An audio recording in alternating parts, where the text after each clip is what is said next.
Alright guys, let's get something straight. Frugality is not being cheap.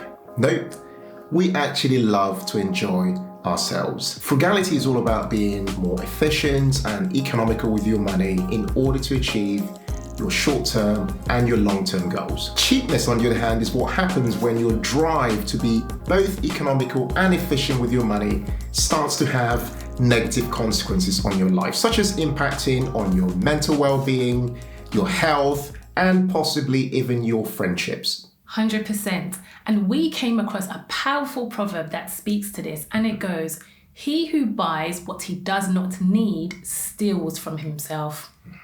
So today, we're going to share with you 5 tips on how you can save money and live a more frugal and enjoyable life. If you like this video, don't forget to like this video and also share it with somebody who you think can do with these tips we're about to share. Okay, let's dive straight in. The first tip we've got is around books and personal development.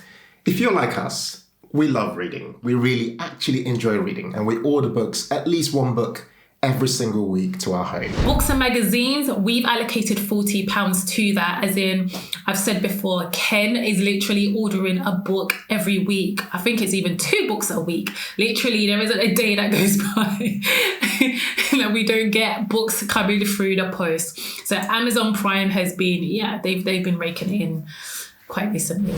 But one way in which you can go about saving money is actually to get to know your local library pretty well. The one thing a lot of people do not know is that many libraries have some form of a budget towards buying some new resources for the library. And because not that many people visit their local libraries, a lot of those resources don't actually get used by that local library to buy any new resources. What you find, depending on what libraries you go to, is that when you show up, if you're looking for a particular book, the library can actually order that book in for you if they don't have it already. So what I used to do when we used to visit the Marylebone Library in London, I would show up there and look for books in the business section. And if they didn't have that book, they would ask me what the name of the book is, and they would actually order the booking. The only difference is that the book would not arrive the next day, as we might expect with an Amazon delivery, but it would arrive maybe in 2 to 3 weeks, giving us enough time to actually read the current book that we're reading and anticipate the one that's coming from the library. And by doing now, we're actually getting ourselves out of the house, visiting the library, growing in our personal development, and actually saving some money whilst also doing that. Next is holidays. So book holidays as a group with people that you like.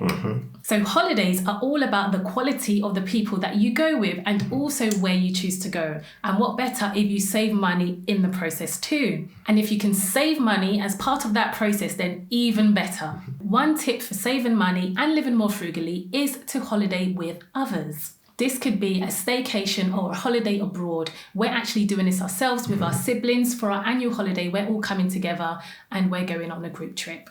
This has helped us save money by booking one accommodation, for example, for us, a villa with different rooms, but with shared facilities that we can all enjoy and spend time with people that we love. One thing which we did in the past, which worked very well, was when we did a staycation with our family, was that we all took it in turns to host dinner.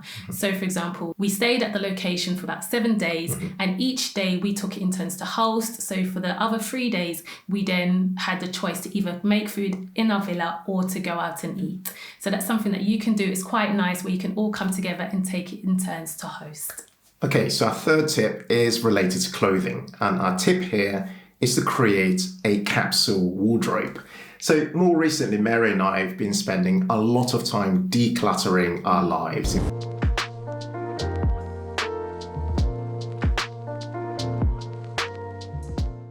We took about 11 different bags of clothing to charity only a few days ago. Check this out. That is a lot of stuff. And that's because we've been gathering a lot of things over the last 10 years that we've been married, and in that time we've had children as well, and our family has grown. But what we've noticed is that having more stuff doesn't necessarily make you any happier. So we found that trying to have a much more simplified life by having a simple clothing system, such as a capsule wardrobe. A capsule wardrobe is one where you have a collection of clothes. It might be between 25 to 50 total pieces of clothing, including maybe jewelry and accessories and things that you wear in a complementary fashion. So you might have tops that go with particular jeans or particular blazers and so on. A lot of our clothes are more plain in nature because they're just, especially for me anyway, Yeah, I do it because it's so much easier for me not to have to worry about anything to do with clothing, but to just put on something quite simple that just works. And we're both gradually starting to make this move towards doing this. Although your clothes obviously still remain. Hey.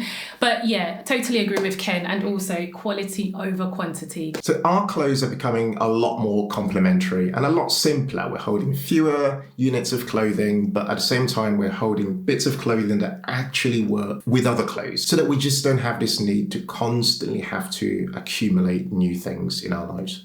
So I'd love to know from you guys in the comments, is a capsule wardrobe something that's potentially appealing to you guys?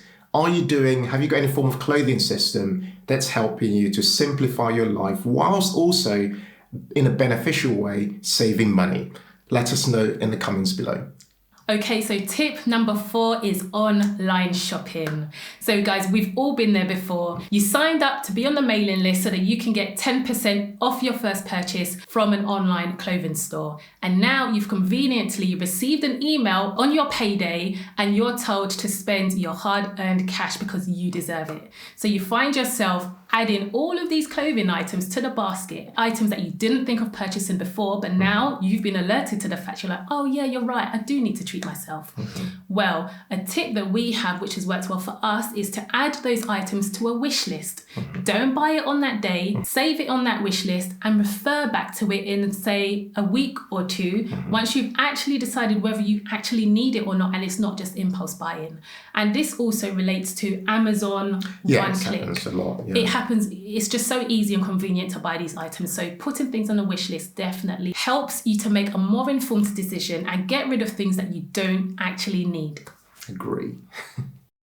So the next tip is to get to know your local area. Whether you live in a city centre or whether you live in a countryside, you'd be amazed what you have around your local area simply by getting out there and exploring. I love just being out here amongst nature, checking out the trees, being amongst the birds, hearing the birds chirping. It just feels really good to be amongst nature, and it's fantastic for our mental health as well. And not to mention, it's a brilliant way to save money. This is an alternative way to perhaps having a gym membership. I love being out here for about 30 minutes to an hour, sometimes with my wife Mary, with my kids, and just exploring. So get out there and check out your local area, get to know where you live, and who knows what you might discover by exploring the nature around you. Okay, here's an example of what I've discovered lately from just going outdoors and exploring my local area. Check out the ramp behind me. Loads and loads of ramps for kids who just love the adventure of cycling and really just being outdoors and having some fun.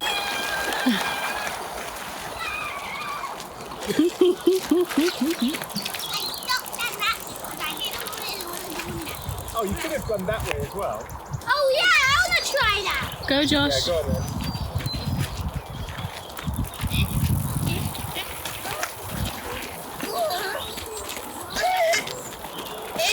So you can do it too. Get out there, have some fun, and come on, save some money as well.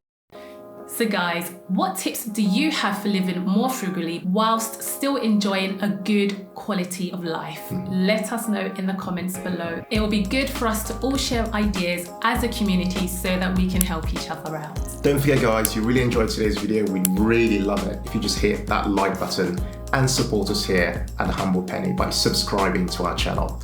Thanks again for watching today's video. Check out to the left other videos we've made in this category around frugality and saving money. And as we always say, in all things, be thankful and seek joy. Take care. Guys. See you guys. Bye. Bye.